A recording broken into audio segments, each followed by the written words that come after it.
নমস্কার বন্ধুরা, সুপ্রভাত। ব্যস্ত শহরের কোলাহল ছেড়ে 2-3 দিনের জন্য কি হারিয়ে যেতে চান প্রকৃতির মাঝে?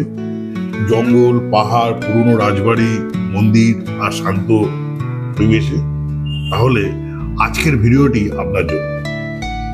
আজ আমরা চলেছি বাঙালির চিরপরিচিত হাওয়া বদলের ঠিকানা ঝাড়খণ্ডের শিমুলতলা, দেওঘর এবং মধুপুর। অত্যন্ত নস্টালজিক একটি জায়গা। কিভাবে যাবেন, কোথায় থাকবেন আর কি কি দেখবেন সব জানাবো এই আজকের এই ভিডিওতে। তাহলে আরম্ভ করা যাক।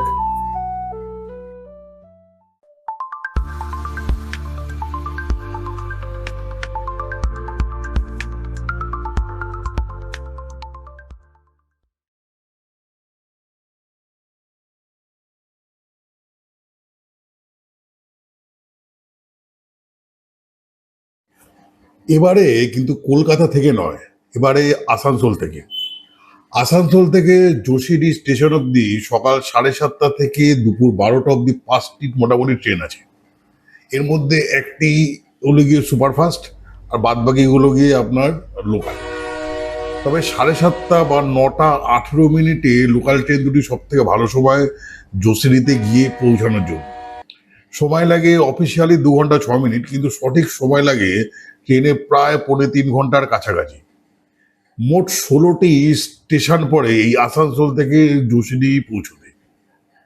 দেওঘরকে কেন্দ্র করেই আমরা আমাদের দুদিনের এই ট্যুরটি প্ল্যান করেছিলাম।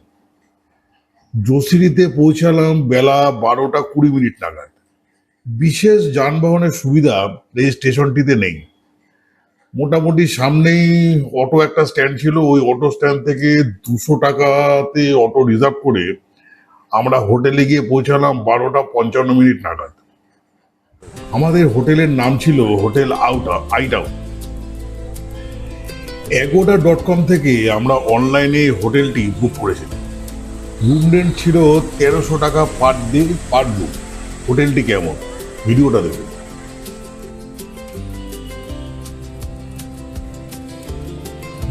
হোটেলটির অপোজিটে যে পেট্রোল পাম্পটি আছে এটাই এই হোটেলের ল্যান্ডমার্ক। 24 ঘন্টা ইলেকট্রিকের জন্য একটি জেনারেটরও বন্দোবস্ত আছে।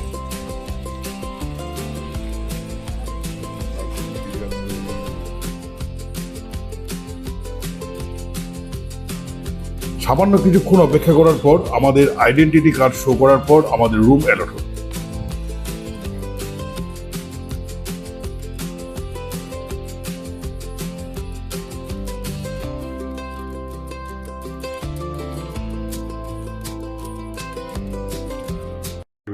এলিভেটর দিয়ে আমাদের রুম নাম্বার পড়েছিল 104। আমরা ভেতরে ঢোকা হয়ে গেছে, দেখানো হচ্ছে এটা দিয়ে খুলতে হবে। এই কার্ড লাগবে তো। এসি রুম, খুব সুন্দর হোটেল, কি একবার গোছানো হোটেল। এসি রুম, একটি খাবারও দিয়েছে সঙ্গে, টিভি, বাইরের দিকে একটা জানলাও আছে, বেশ সুন্দর। বাহ, শিবটি করে একটা মূর্তিও আছে। মানে আপনার একটা ছোটখাটো একটা ফ্রিজও আছে। ফার্নিচারের সংখ্যা বেশ ভালো। বাথরুম, বাহ, বাথরুমের কোয়ালিটি খুব সুন্দর, বেশ সুন্দর। সেপারেট বাথ, টাওয়েল, সবকিছুর বন্দোবস্ত আছে। আয়না, বিউটিফুল, খুব সুন্দর। সাবান দেওয়া আছে, ডেন্টাল কিট দেওয়া আছে, টায়ার ফায়ার সবই আছে, খুব সুন্দর, বিউটিফুল।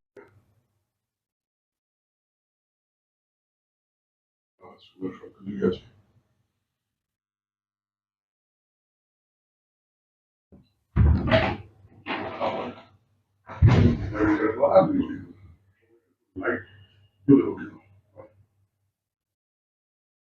আচ্ছা, বেশ সুন্দর হোটেল। স্মোক ইন্ডিকেটর সবই আছে।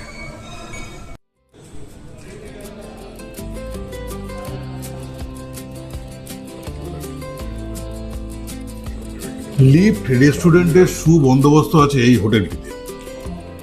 আচ্ছা বন্ধুরা, হোটেলটি কেমন লাগলো কমেন্টস করে কিন্তু অবশ্যই জানাবেন। হোটেলটা যদি আপনারা এমনি ভাড়া করেন তাহলে কিন্তু মোটামুটি 2200 থেকে 2500 টাকার মতো ভাড়া পড়ে, যে ভিডিওটা আপনারা দেখলেন এই রুমগুলো ওইগুলো। হোটেল থেকে ফ্রেশ হয়ে লাঞ্চ করতে গেলাম। হোটেলটির সামনাসামনি অনেকগুলো ভালো ভালো ভেজ এবং নন ভেজের রেস্টুরেন্ট আছে। ভেজ থালি পড়লো 120 টাকা পার প্লেট। ডান দিক বাঁ দিক, মানে হোটেলের ডান দিকে বাঁ দিকে দুই দিকে কিন্তু অনেকগুলো হোটেল আছে। এবারে ভাবছিলাম কি করব, কারণ আমাদের গাড়ি বুক করা ছিল না। তার মধ্যে অনেকটাই মোটামুটি দেরি হয়ে গেছে, মোটামুটি তখন বাজে 1:55 উপরে, নাকি তার থেকে অনেকটা বেশি। যাই হোক, এবারে রেস্টুরেন্ট থেকে বেরিয়ে সামনে একটা দোকানে দেখলাম ট্রাভেলের হোর্ডিং দেখে সেখান থেকে আমরা একটা গাড়ি বুক করলাম। গাড়িটা দিল আমাদের ডিজায়ার, ভাড়া পড়লো 2200 টাকা। গন্তব্য স্থান ছিল নাওলেখা মন্দির, তপবন, ত্রিকুট পাহাড় এবং বাবা বাসুকীনাথ মন্দির। প্রথম দিনের যাত্রা শুরু হলো দুপুর 2:40 নাগাদ। আমাদের হোটেল থেকে নওলাখা মন্দির পৌঁছাতে সময় লাগলো 10 থেকে 12 মিনিট। নওলাখা মন্দিরটি বৈদ্যনাথ মন্দির থেকে 1.5 কিলোমিটার দূরে অবস্থিত।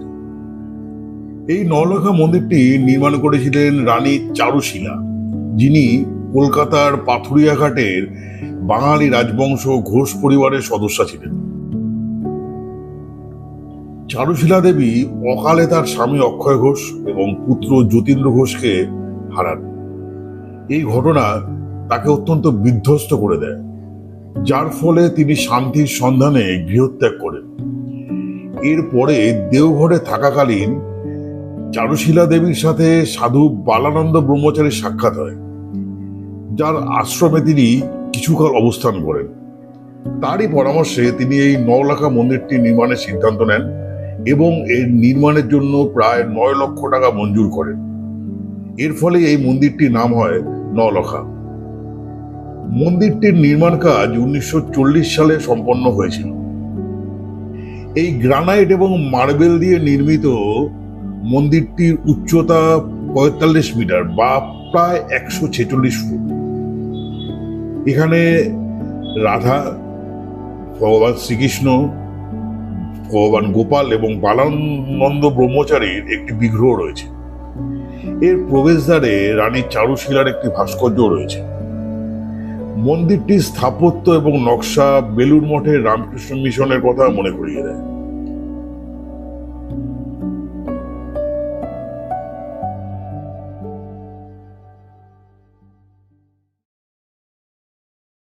নওলাখা মন্দির থেকে বেরিয়ে মিনিট 15 দূরত্বে এসে পড়লাম তপবন পাহাড়ে। বন্ধুরা, আকাশ কিন্তু গর্জন করতে শুরু করে দিয়েছে। একজন ভদ্রলোক গাইডকে নিয়ে আমরা এই পাহাড়টিতে আরোহণ করতে শুরু করলাম। ভগবান শিবের আশীর্বাদ ধন্য এই তপবনের গুহাগুলি ঋষি এবং সাধুদের তপস্যা করবার জন্য এক আদর্শ পবিত্র স্থান, যার ফলে এই সমস্তের জন্যই কিন্তু এই জায়গাটির নাম হয় তপবন। আচ্ছা, আপনি একটু আস্তে আস্তে বলবেন। হ্যাঁ,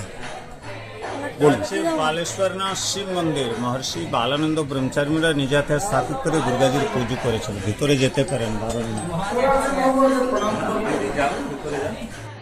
কথিত আছে মহর্ষি বাল্মীকি এবং শ্রী বালানন্দ ব্রহ্মচারীর মতো অনেক বিখ্যাত মহারিষি এবং সন্ন্যাসী তপবনের গুহায় তপস্যা করেছিলেন। এমনকি পুরাণে বর্ণিত আছে যে মহাপণ্ডিত রাবণও এই স্থানটি তপস্যার জন্য বেছে নিয়েছিলেন। এরপরে যাবতীয় ঘটনার তথ্য আমরা এই গাইড ভদ্রলোকের কাছ থেকে শুনি। দেখুন, এই যে সামনে সাদা তসবির দেখছেন, ইনি হলেন মহর্ষি বালানন্দ ব্রহ্মচারী মহারাজ। ইনি বাবা 1882 এখানে এসেছিল। 9 বছর উমর থেকে বাড়ি ছেড়ে এই গুহাতে বসে সাধনা স্টার্ট করেছিল। এখানে লোকের ভিড় হয়ে গেল, হবন করে উপরে গুহা গেছে যে পরে যাতে করেন, যেখানে লাগাতার 44 সাল সাধনা করে শিবের সঙ্গে দেখা পেয়েছেন। পাশে যা রঙিন তসবির দেখছেন, আমার প্রধান শিষ্য হল শ্রী শ্রী মোহনানন্দ ব্রহ্মচারী মহারাজ। ওনার এটা জগ ধুনি, বছরে এখানে 3 বার জগ হয়। হোলিতে, দুর্গা পূজা, চৈত্র নবমীতে, এরম প্রত্যেক শনিবার হনুমানজির নামে হবন হয়। জগের বিভূতি আছে, জগটা নিতে পারেন ঠিকঠাক। টিপ নিয়ে এলাকা মাথা দিয়ে টিপ নিয়ে এলাকা, যেখানে তুলবার ইচ্ছা হলে তুলতে পারেন। শিব দেখছেন, ওটা নিজে উঠেছে জমিন থেকে। রাবণকে ত্রেতা যুগে দর্শন দিয়েছে, বাহারওয়ালা স্থাপিত করা আছে তপনাথ শিব মন্দির, যার নামে তপন। ভিতরে যা গুহার ভিতরে যে শিব ওইটা মাটি থেকে নিজে উঠেছেন রাবণকে ধরছেন যা ভিতরে চলাচল কি নাম বলো বাবু ওটা মাথা শিব ঠেকে। মাটি থেকে নিজে উঠেছেন রাবণকে দর্শন দিতে মাথা টেকে কোনটা কথা বলছেন? এটা শম্ভুলিঙ্গ মাটি তলে উঠে রাবণকে দেখা দিয়েছিল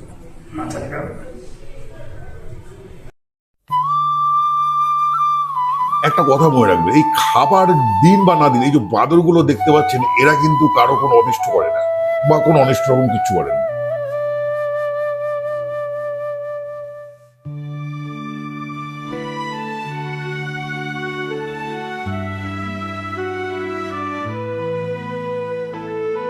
তপবনের এই পাহাড়টি থেকে এক মনোরম প্রাকৃতিক দৃশ্য দেখা যায়।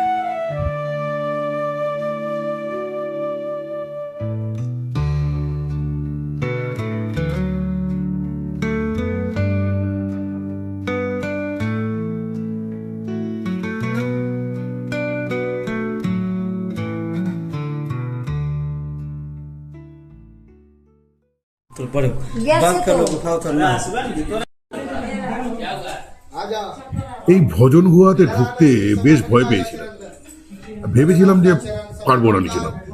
পরে গাইডের ভরসাতে এখানে নামলাম।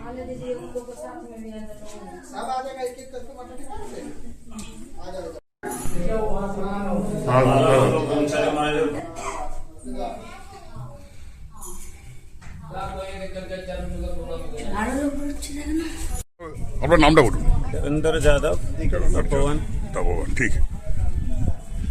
ইম্পর্টেন্ট একটা কথা, যদি আপনারা তপোবন পাহাড় থেকে নামবার সময় সিঁড়ি ব্যবহার না করতে চান, মানে কঠিন পাথুরে রাস্তা দিয়ে নামতে চান, তাহলে সাথে অবশ্যই গাইড নেবেন। গাইড ছাড়া কিন্তু রাস্তা খুঁজে পাবেন না। গাইডরাই একমাত্র এই রাস্তাটি জানে। গাইড না নিলে সিঁড়ি ব্যবহার করে কিন্তু অবশ্যই নামবেন। কিতনা কিতনা ঘুমায় মন্দির মন্দির এগারোটা নাম? মন্দির আছে। আচ্ছা, কি কি নাম্বার হলো? বালানন্দ ব্রহ্মচারী মহারাজের প্রথম মন্দির দেখলাম, বালেশ্বরনাথ শিব মন্দির, মহর্ষি বালানন্দ ব্রহ্মচারী যেখানে ধুনিতে তপস্যা করেছিল সেটা, তপোবন শিব মন্দির। উপরে গুহা দেখলেন বালানন্দ যেখানে 44 সাল ধ্যান করেছিল, ওটা দেখ। প্রায় 8 ঘন্টা সময় লাগলো এই তপোবন পাহাড়টি ঘুরে দেখতে। অনেক কিছু জানলাম, মানে আমাদের এই হিন্দু ধর্মে কত পবিত্র স্থান আছে এবং কত কিছু যে জানবার আছে, এগুলো গাইড ছাড়া এগুলো কিন্তু জানা সম্ভব হয় না। যাই হোক, অনেক কিছু জানলাম এই গাইড ভদ্রলোকের কাছ থেকে। ঝাড়খণ্ডের দেওঘর থেকে প্রায় 15 কিলোমিটার দূরে অবস্থিত এই ত্রিকুট পাহাড়,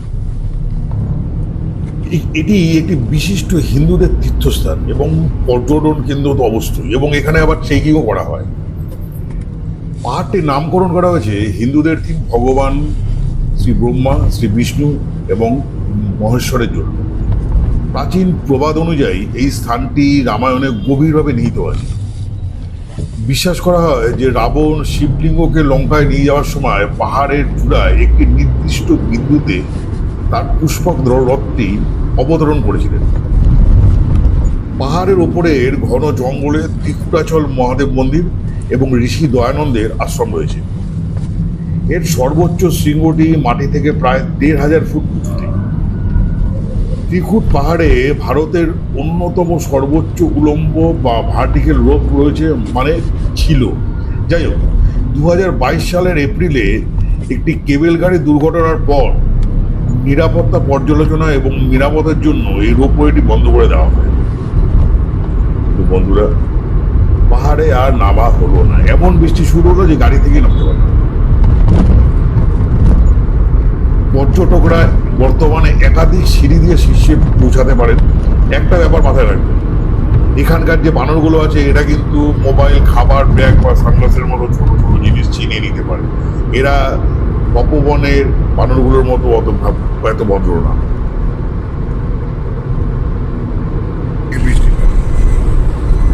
যাই হোক, কি আর বলবো, ভগ্ন মনোরথে প্রবল বৃষ্টিকে সঙ্গে নিয়ে এবারে বাবা বাসুকীনাথ।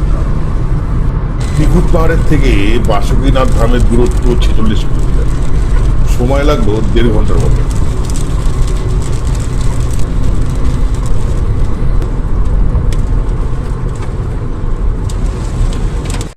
আমাদের হোটেল থেকে বাবা বাসুকীনাথ ধামের দূরত্ব প্রায় 42 কিলোমিটার।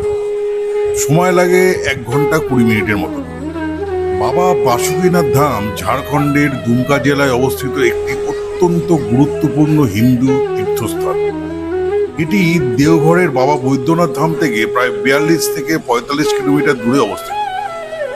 ভক্তদের বিশ্বাস অনুযায়ী বৈদ্যনাথ ধামের যাত্রা তখনই পূর্ণ হয় যখন বাসুকীনাথ মন্দিরে জল অর্পণ করা হয়। পৌরাণিক বিবরণ অনুসারে সমুদ্র মন্থনের সময় সর্পরাজা বাসুকীকে সমুদ্র মন্থন করার জন্য মন্দার পর্বতের সঙ্গে জড়িয়ে দড়ি হিসাবে ব্যবহার করা হয়েছিল। এতে সর্পরাজা বাসুকী অত্যন্ত গুরুতরভাবে আহত হয়েছিল। সুস্থ হয়ে ওঠার জন্য তিনি নিকটবর্তী দারুক জঙ্গলে, যেটা বর্তমানে বাসুকীনাথ, আশ্রয় নেন ওখানে এবং একটি শিবলিঙ্গের পূজা করেন।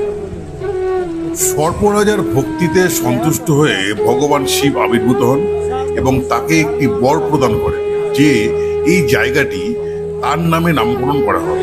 এইভাবে ভগবান শিব এখানে বাসুকীনাথ মানে বাসুকীর প্রভু হিসাবে এই নামে পরিচিত। মূল মন্দিরে মহাদেব ও মা পার্বতীর পৃথক মন্দির রয়েছে। প্রতিদিন সন্ধ্যায় দুই মন্দিরের কপাট করার সময় ভক্তদের সেখানে দাঁড়াতে দেওয়া হয় না, কারণ বিশ্বাস করা হয় যে এটি তাদের সাক্ষাৎ বা মিলনের সময়।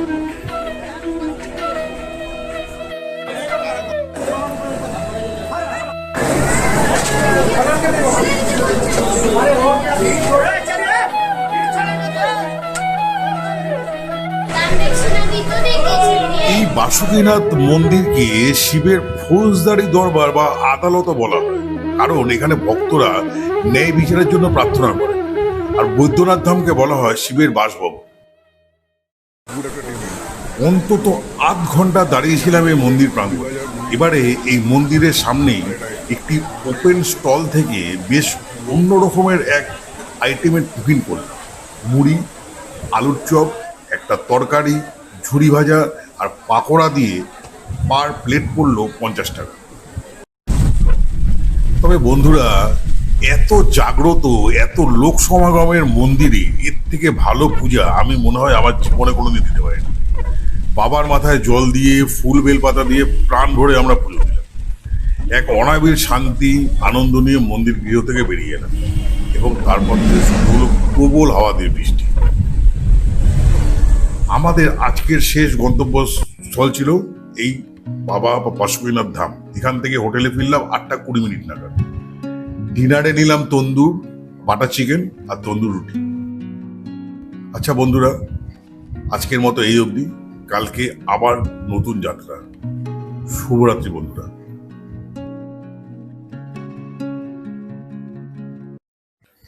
সুপ্রভাত বন্ধুরা।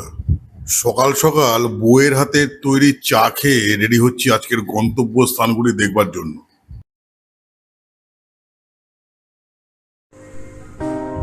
গতকাল খেয়াল করিনি যে হোটেলের রিসেপশনে বেশ সুন্দর একটি অ্যাকোরিয়াম আছে।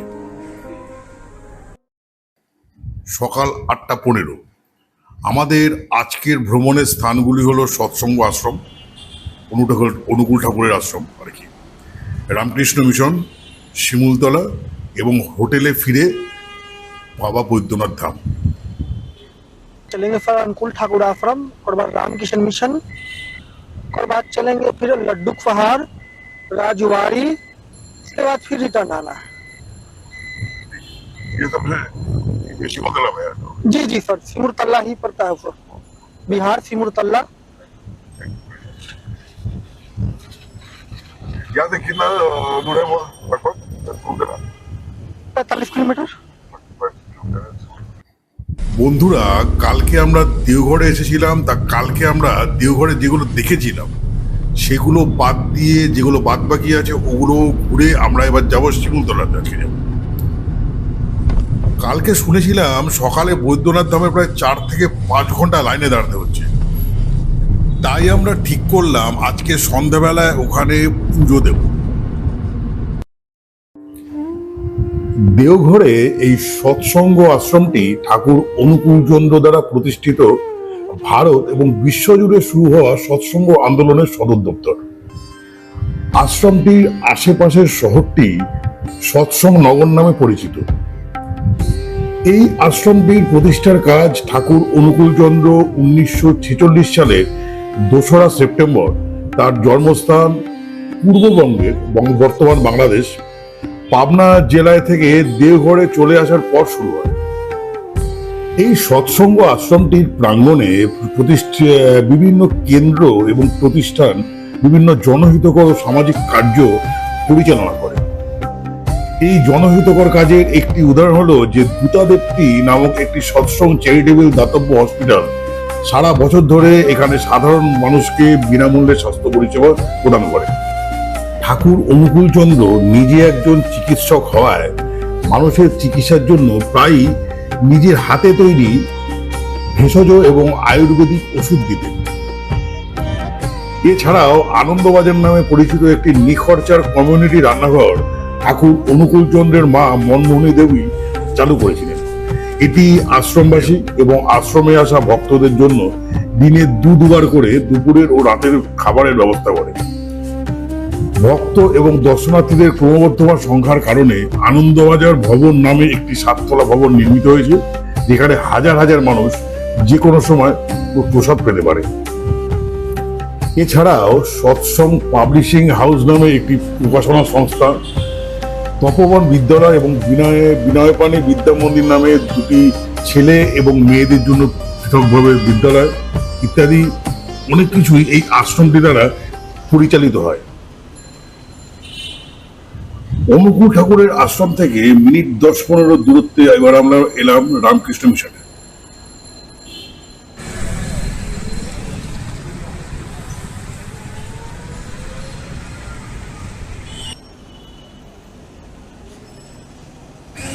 ভেতরে ছবি তোলা নিচে, সুতরাং ভিডিও করা গেল না, কিছুই করা গেল না। দুধের স্বাদ গলে বেরানোর জন্য এটুকুই যথেষ্ট।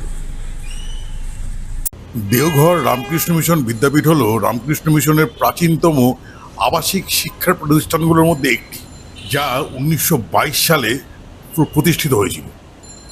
সিবিএসসি অনুমোদিত এই ইংলিশ মিডিয়াম স্কুলটি মূলত একটি আবাসিক বয়েজ স্কুল এবং এটি রামকৃষ্ণ মিশনের ভাবধারায় পরিচালিত হয়। সাধারণত ক্লাস 6 এবং ক্লাস 11 এখানে ভর্তি নেওয়া হয়। ভর্তির জন্য একটি প্রবেশিকা পরীক্ষা এবং ইন্টারভিউ দিতে হয়। রামকৃষ্ণ মিশন থেকে বেরিয়ে এবার ব্রেকফাস্ট করা হয়। ইন্টারস্টেট বাস টার্মিনালের অপোজিটে একটি দোকানে দেখলাম গরম গরম কচুরি বানানো হচ্ছে। ওখানেই ব্রেকফাস্টের জন্য আমরা ঢুকে পড়লাম। দেখুন বন্ধুরা, এই সমস্ত মানুষেরা কত কষ্ট করে তাদের রুজি রোজগার করে, একটা কুর্নিশ তো এদের অবশ্যই প্রাপ্য।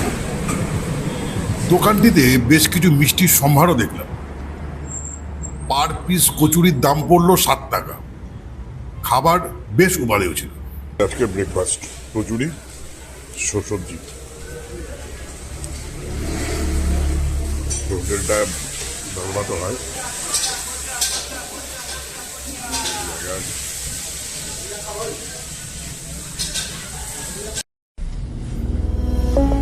ব্রেকফাস্ট করার পর এবার বাঙালির অত্যন্ত নস্টালজিক এক জায়গা শিমুলতলার উদ্দেশ্যে বেরিয়ে পড়লাম।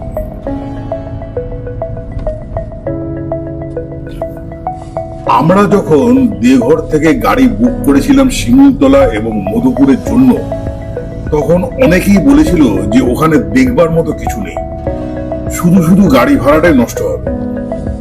হয়তো সত্যি কিছু নেই, কিন্তু বাঙালির কাছে এই 2টি জায়গার নাম এক অনন্য অনুভূতি জাগায়। একসময় বলা হতো শিমুলতলার জল কলকাতার দুধের সমান। তাই পথে পলাশ ফুলের শোভা নিতে নিতে বেরিয়ে পড়লাম বাঙালির অন্যতম সেরা স্বাস্থ্য উদ্ধারের জায়গা শিমুলতলার উদ্দেশ্যে।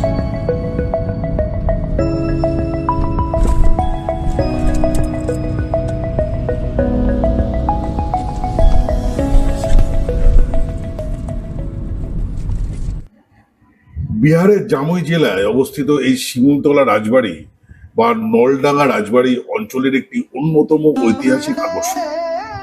বর্তমানে অবশ্য শুধুমাত্র ধ্বংসাবশেষ হিসেবেই এটি টিকে আছে। এই রাজবাড়িটি তৈরি করা হয়েছিল 1800 শতাব্দীর শেষ দিকে বা 1900 শতাব্দীর শুরুর দিকে। এই রাজবাড়িটি বাংলাদেশের যশোর জেলার নলডাঙ্গা রাজবংশের রাজা প্রমথনাথ ভূষণ দেবরায় তার প্রমোদ ভবনের জন্য তৈরি করেছিলেন।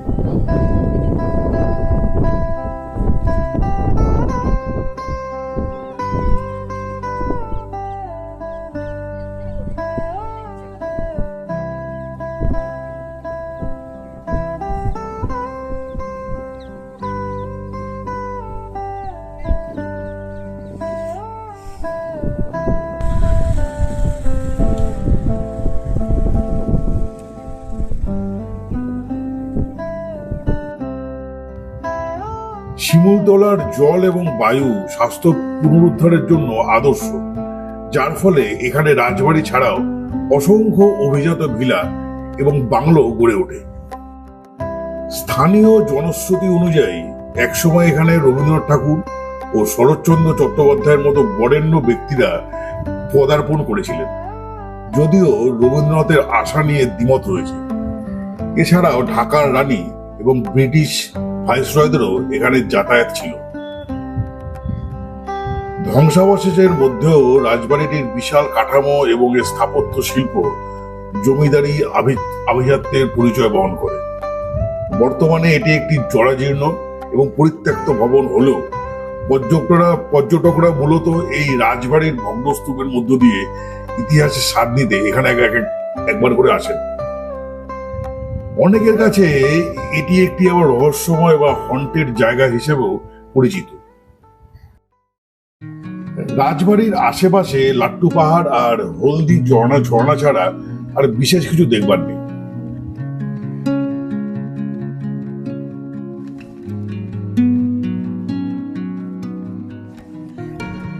এই শিমুলতলা রাজবাড়ির আশেপাশের এলাকায় বিখ্যাত বাঙালি সিনেমা দাদার কীর্তি এবং সত্যজিৎ রায় পরিচালিত মহাপুরুষের মতো বিখ্যাত সিনেমা তৈরি হয়েছিল।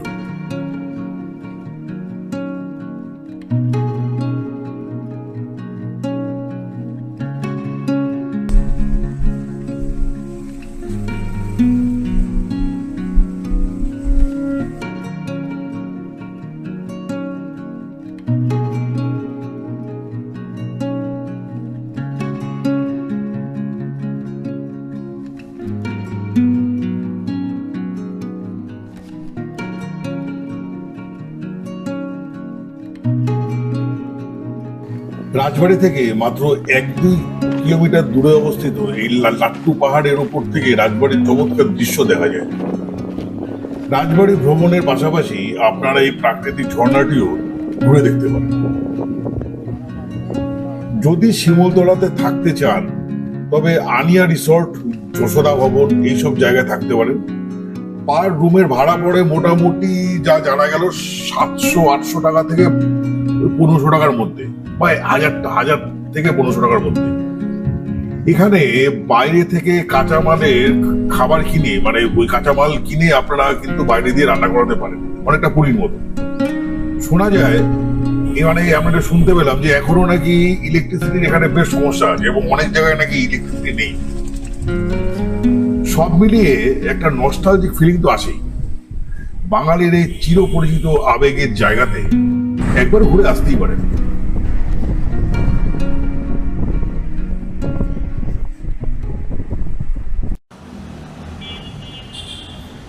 বেশ কিছুক্ষণ সময় অতিবাহিত করার পর বেলা প্রায় 12টা নাগাদ রাজবাড়ি থেকে রওনা দিলাম। পথে আরো একবার চা পান করা হলো। নস্টালজিক আবেগকে সঙ্গে নিয়ে প্রতিদিনের ব্যস্ততার মাঝে আবার ফিরছি দেওঘরের উদ্দেশ্যে। আস্তে আস্তে পথে বন্ধুরা অনেক পুরনো বাড়ি দেখতে পেলাম। হয়তো এগুলোর মধ্যে অনেক বিখ্যাত লোকেদেরও বাংলো বা বাড়ি এ সমস্ত আছে, কিন্তু মানে মেনটেনেন্সের অভাবে বাড়িগুলো একদম ধ্বংসাবস্থায় পরিণত হয়েছে। বেলা 1:30 নাগাদ মোটামুটি হোটেলে এসে পৌঁছালাম।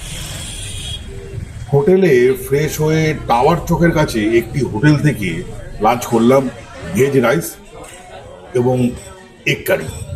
দাম পড়ল পার প্লেট 130 টাকা। কোয়ালিটি বেশ ভালো ছিল।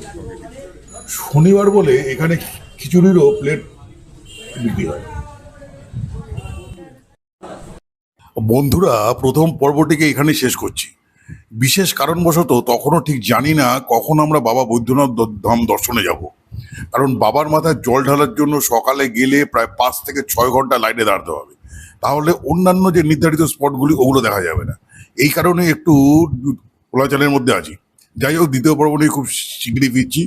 দেখা হচ্ছে আরো আকর্ষণীয় বিস্তারিত ভ্রমণ স্থানগুলি নিয়ে। ভালো থাকবেন, সুস্থ থাকবেন।